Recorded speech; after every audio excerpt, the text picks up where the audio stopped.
बकवास कह रहा है, झूठ बोल रहा है, बक रहा है बालचंदर। वासु, सिर्फ इल्जाम को झुटलाने से काम नहीं चलेगा। तुम्हें अपनी बात सही साबित करनी होगी। नहीं बाबूजी, अपनी सफाई में मैं एक शब्द नहीं बोलूंगा। लेकिन वासु, अगर ये इल्जाम झूठा है तो तुम्हें साबित कर देना चाहिए। नहीं मां, क्या गायत्री ने मुझ पर लगाया इल्जाम साबित किया? मेरे पास गवाह है वासु। गवाह? बालचंदर जैसा गवाह? बाबूजी, बालचंदर एक नंबर का मक्कार, घटिया, चोर इंसान है। इतना घटिया इंसान है कि रिश्वत लेकर भी अपना काम पूरा नहीं करता।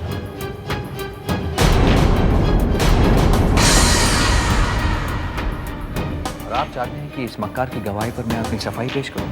नहीं बाबू, मर्जी आपकी। आप इस मक्कार की बातों पर विश्वास करें जो कि आपको कुछ नहीं लगता, या फिर आप मेरी बात पर यकीन करें जो कि आपका दामाद आपके नाती का पिता लगता है। लेकिन बालचंद्र ने सिर्फ तुम्हारे नाम क्यों लिया? सही कह रहे हैं आप बाबू, बालचंदर ने सिर्फ मेरा ही नाम लिया। बालचंदर गायत्री का गवाह है। नहीं बाबूजी, मैं गायत्री पर शक नहीं कर रहा हूं। जिस तरह मैं इस घर का दामाद हूं, गायत्री भी इस घर की बहू है। मेरे जैसे ये भी इस घर का भला ही चाहती है। क्यों गायत्री, मैं सच कह रहा हूं। तुम कहना क्या चाहते हो? बाबूजी, मैं ये कहना चाहता हूं कि सच्चाई सिर्फ वही इंसान जानता है जिसने झूठ बोला है। बता बालचंदर, सच क्या? तूने झूठ क्यों बोला? तूने झूठ क्यों बोला?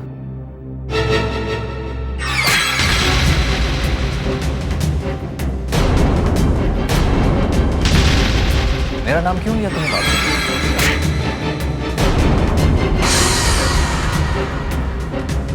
बता बालचंदर, तूने मेरा नाम क्यों लिया? बता, सच क्या?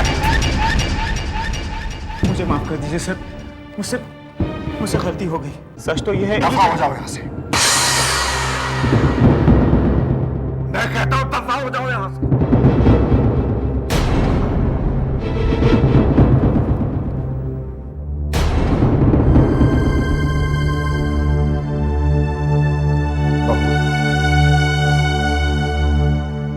मुझे तुमसे ऐसी उम्मीद नहीं थी।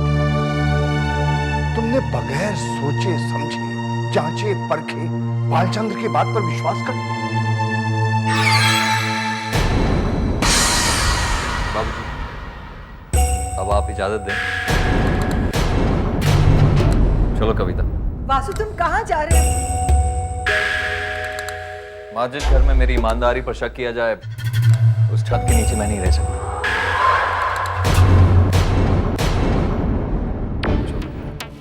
वासु, तुमको कहीं जाने की जरूरत नहीं। बाबूजी, मेरा जाना ही ठीक होगा। इतना बड़ा इल्जाम लगा है मेरे सर पर। प्लीज कहीं नहीं जाइए, प्लीज। वासु, तुम कहीं नहीं जा रहे हो। जो कुछ हुआ है उसे भूल जाओ। मैं तुमसे माफी मांगती हूँ। आप क्यों माफी मांगेंगे? गलती इसने की है, इससे माफी मांगनी चाहिए।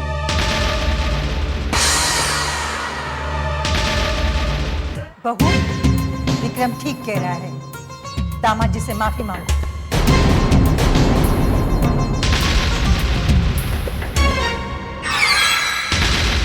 मैंने कहा दामाद जी से माफी मांगो।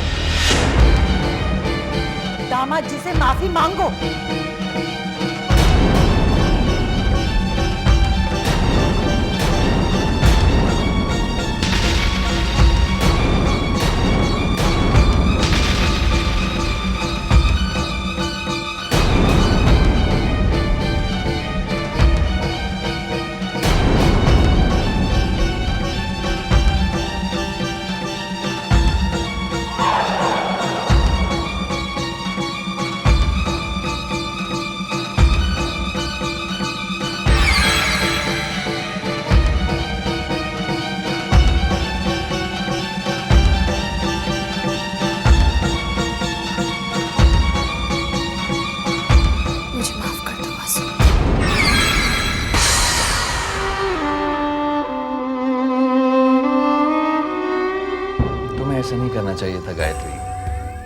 मैंने कभी तुम्हारा बुरा नहीं चाहा।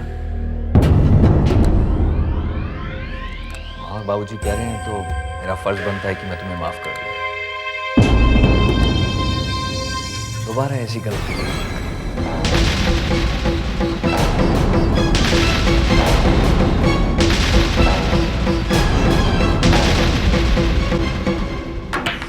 हेलो राज।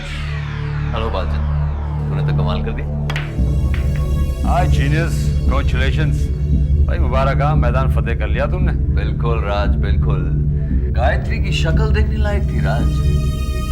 सबके सामने उसे मुझसे माफी मांगनी पड़ी। और मैंने भी क्या परफॉर्मेंस दी बालचंद, बहुत अच्छी एक्टिंग की मैंने। बहुत अच्छा एक्टर बन सकता हूँ मैं यार। तुम्हारा प्लान परफेक्ट था। पहले बालचंद्र ने गायत्री के सामने अपना बयान दिया, वो समझे तुम फंस गए। फिर तुम्हारे प्लान के मुताबिक ऐन वक्त बालचंद्र सबके सामने पलट गया, वो गायत्री झूठी साबित हो गई। ब्रिलियंट। मानता है ना? Of course Vasu, of course. अब तुम्हें क्या लगता है गायत्री क्या करे? राज, गायत्री कुछ भी करे, अब वो मेरा कुछ नहीं बिगाड़ सकती।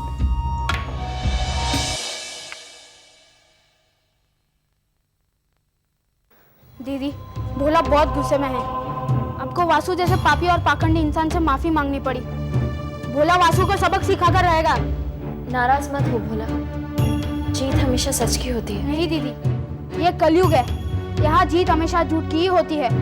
अगर आपकी बात सही होती तो आज वासु इस घर से बाहर होता। नहीं भोला, जीवन में हर चीज को पाने के दो रास्ते होते हैं, एक ईमानदारी का, दूसरा बेईमानी का। बेईमानी का रास्ता बहुत आसान होता है, लेकिन ईमानदारी का बहुत मुश्किल। कदम कदम पे परेशानी होती है। इसलिए कलयुग में लोग बेईमानी का रास्ता ही चुनते हैं। हमें भी वासु की तरह टेढ़ा रास्ता ही चुनना पड़ेगा। नहीं भोला, उस रास्ते पर चलने से जीत जरूर मिलती है, लेकिन बस कुछ ही देर के लिए, जैसे वासु को मिली है। अगर जीवन में पूर्ण विजय को प्राप्त करना है तो सच्चाई के रास्ते पर चलना होगा, क्योंकि अंत में जीत हमेशा सच की होती है। यानी जीत हमारी होगी और वासु हारेगा। झूठी जीत से झूठा अहंकार पैदा होता है और झूठे अहंकार से जन्म लेती है पराजय।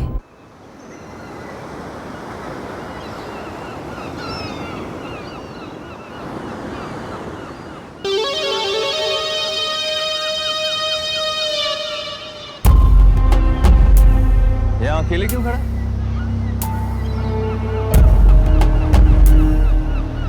कुछ नहीं वासु, मैंने तुझे गलत समझा, मुझे माफ कर दे प्लीज। भूल जा, गलतफहमी हो जाती है वगैरह। वासु, तू ही मेरा एक सच्चा दोस्त है। अगर ऐसी बात है तो फिर प्रॉमिस कर कि तू मुझ पर कभी शक नहीं करेगा। आप कुछ भी कहिए, मुझे बहू की बात बिल्कुल अच्छी नहीं लगी। इस तरह वासु पर झूठा इल्जाम लगाना, आखिर वो हमारे घर का दामाद है।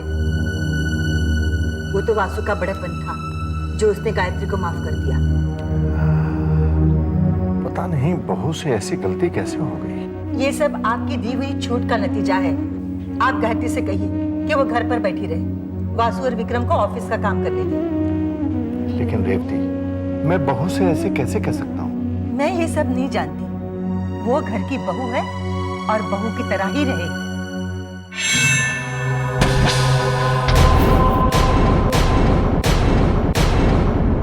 वो घर की बहू है और बहू की तरह ही रहेगी। इस तरह वासु पर झूठा इल्जाम लगाना, आखिर वो हमारे घर का दामाद है। मैंने कहा दामाद जी से माफी मांगो, दामाद जी से माफी मांगो,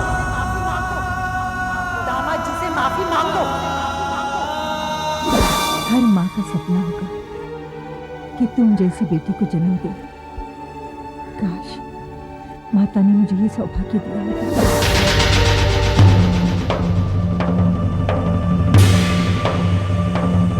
आप गायत्री से से कहिए कि वो घर पर बैठी रहे। वासु और विक्रम को ऑफिस का काम करने दो। बाबूजी, मैंने फैसला किया है कि मैं अब ऑफिस नहीं जाऊंगी। लेकिन बहू, तुमने ये फैसला क्यों किया? ये ऑफिस, ये बिजनेस, ये सब मेरे बस की बात नहीं है। लेकिन बहू, यूं अचानक? अचानक नहीं बाबूजी, मैंने काफी सोच समझकर ये फैसला किया है कि अब से मैं ऑफिस नहीं जाऊंगी। बहू सही कह रही है, इसे ऑफिस जाने की क्या जरूरत है? अब बहू, जब तुमने ये फैसला कर ही लिया है तो मैं क्या कर सकता हूँ? बाबूजी, ये वो पावर ऑफ अटॉर्नी है जो आपने मुझे दी थी।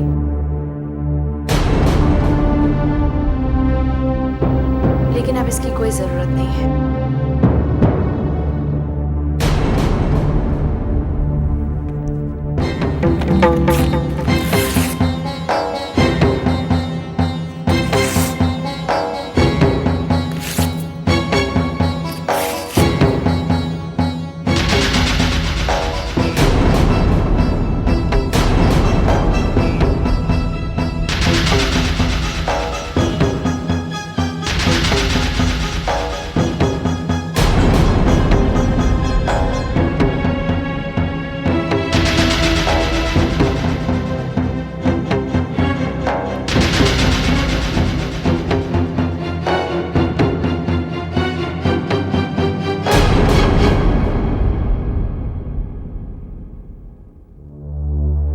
क्या किया दीदी? आपने पावर ऑफ अटॉर्नी को फाड़ दिया? माँ जी की भी यही इच्छा थी। लेकिन दीदी, वो कागज तो विक्रम और वासु से लड़ने का हथियार था। अब हम वासु को घर से बाहर कैसे निकालेंगे? भोला, मुझे माँ जी और बाबूजी को ये यकीन दिलाना होगा कि वासु ही इस घर का दुश्मन है। भूल जाइए दीदी, ये नामुमकिन है। ये सब होने के बाद बाबूजी और माँ जी आपकी एक भी नहीं सुनेंगे, उल्टा हमें शर्मिंदा होना पड़ेगा। मुझे अपनी चिंता नहीं है भोला, मेरे साथ चाहे जो होना है हो जाए। ये जो हुआ हो काफी नहीं है, क्यों अपनी बेइज्जती कराती हो? इस घर की इज्जत को बचाने के लिए। लेकिन दीदी, मुझे माँ जी और बाबूजी को यकीन दिलाना होगा, वासु की असलियत को सबके सामने लाना होगा। इस घर को मुझे हर कीमत पर बचाना है।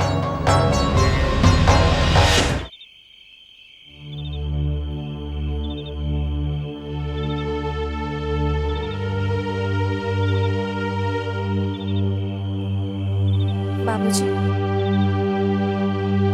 तुम अब क्या कहना चाहती हो? आप मुझसे अभी तक नाराज हैं ना? बाबूजी, शादी करके एक लड़की जब अपने ससुराल जाती है तो सहमी हुई सी एक पराये घर में कदम रखती है। अग्नि के साथ फेरों के साथ वो अनजाना घर उसका बन जाता है। उसके दिल में कई सपने होते हैं, लेकिन जब मैं इस घर में आई ना बाबूजी, तो मेरे कोई सपने नहीं थे। मैं जानती थी कि मेरे पति मुझसे नफरत करते हैं और उनके साथ जिंदगी बिताना तपते हुए रेगिस्तान में नंगे पांव चलने जैसा होगा। लेकिन फिर भी मैं चलती गई बाबूजी। जानते हैं क्यों? क्योंकि इस घर में मुझे माँ और बाबूजी का प्यार मिला। मैंने कभी नहीं सोचा था बाबूजी कि जिस प्यार को मैंने बचपन में ही खो दिया था वो मुझे एक अनजाने घर में मिलेगा।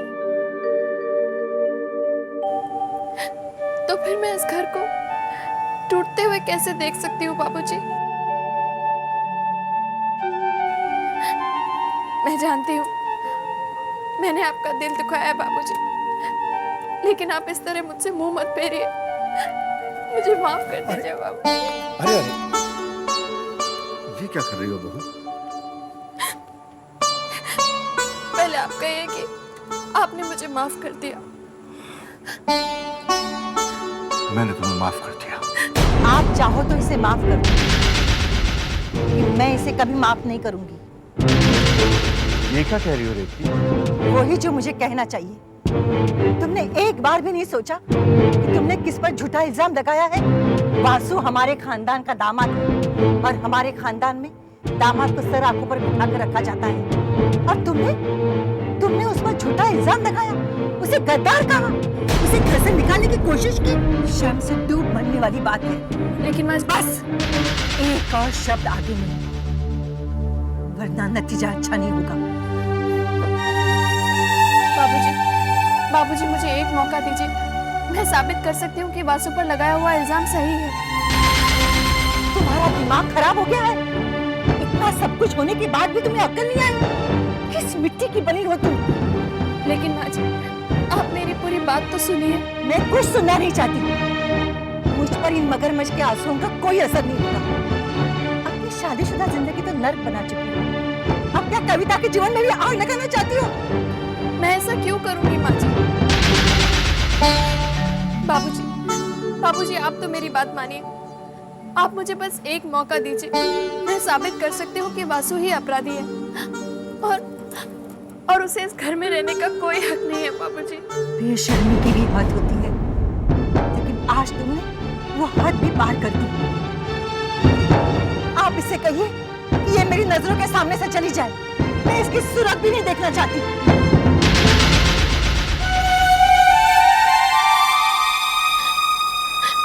बाबूजी, आप मुझे जो सजा देना चाहते हैं आप दीजिए, मुझे मंजूर है। लेकिन एक बात मान लीजिए बाबूजी, मुझे एक मौका दीजिए, बस एक मौका दे दीजिए। तुम जानती हो बहू तुम क्या मांग रही हो? मौत से बढ़कर कोई सजा हो सकती है क्या बाबूजी? ठीक है, मैं तुम्हें एक मौका और दूंगा। ये आप क्या कह रहे हैं? इसका अंजाम जानते हैं आप? तुम्हारी कही एक एक बात सही है रेवती, लेकिन मुझे बहू की बात पर भी विश्वास है। जब ये इतना कह रही है तो उसमें जरूर कोई बात हो।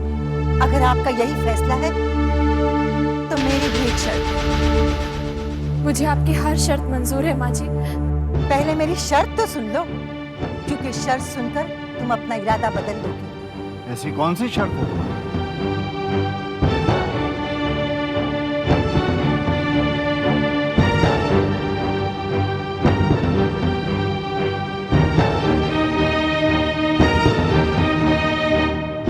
अगर गायत्री अपनी बात साबित नहीं कर पाई तो जो सजा वो वासु को देना चाहती थी वो सजा उसे भुगतनी पड़ेगी।